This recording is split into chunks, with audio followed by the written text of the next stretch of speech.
MLA Jagadish రెడ్డికి Nakrekal MLA Vemula Veeresham సవాల్ విసిరారు. గడిచిన 5 సంవత్సరాల్లో బ్రాహ్మణ వెల్లంల ప్రాజెక్టు ల్యాండ్ ఆక్యుపేషన్ కాలువలకు ఎంత నిధులు కేటాయించారో చెప్పాలని డిమాండ్ చేశారు. బ్రాహ్మణ వెల్లంల ప్రాజెక్టు ద్వారా మొదటి విడతలో 50,000 ఎకరాల్లో నీరు అందిస్తామని తెలిపారు. రాష్ట్రంలో కాంగ్రెస్ ప్రభుత్వం వచ్చి సంవత్సరమైన సందర్భంగా నల్గొండలోని నిర్వహించిన బహిరంగ సభను ప్రజలు విజయవంతం చేయాలని తెలిపారు. జగదీష్ రెడ్డికి ఇక్కడ ఉన్నటువంటి మీడియా మిత్రుల ద్వారా నేను ఛాలెంజ్ ఇస్తున్నాను. బ్రాహ్మణ వెల్లంల ప్రాజెక్టుకు గడిచిన 5 సంవత్సరాల్లో, పోయిన 5 సంవత్సరాల్లో నువ్వు మంత్రిగా ఉన్నావు, అప్పుడు నేను కూడా ఎమ్మెల్యేగా ఉన్నా. నిన్ను రిక్వెస్ట్ చేసి బదిలాడితే నువ్వు చేసింది శూన్యం.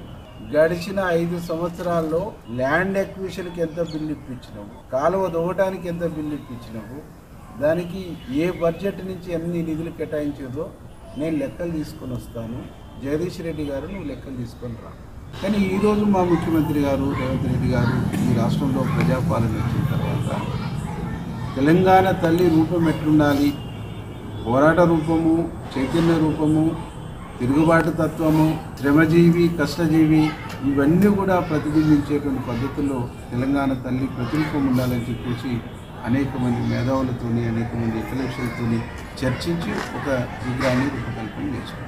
ఫస్ట్ విడత 50,000 ఎకరాలకు నీళ్ళు ఇచ్చేటువంటి లక్ష్యంతోనే బ్రాహ్మణ వెల్లంల ప్రాజెక్టు కెనాల్కు కొబ్బరికాయ కొట్టి ప్రారంభించినటువంటి ఘనత కూడా రేవంత్ రెడ్డి గారు. కాబట్టి ఇవన్నీ కూడా వేగంగా పూర్తి చేయడంతో పాటు నిన్న సభలో దాదాపు వేలాది మంది వచ్చి ముఖ్యమంత్రి సంవత్సర కాలం పూర్తి చేసుకున్నటువంటి సందర్భంలో ప్రజలందరూ కూడా జేజేలు పలుకుతూ ఈ నియోజకవర్గం నుంచి కూడా వేలాదిగా కదిలించి జగదీష్ రెడ్డికి ఇక్కడ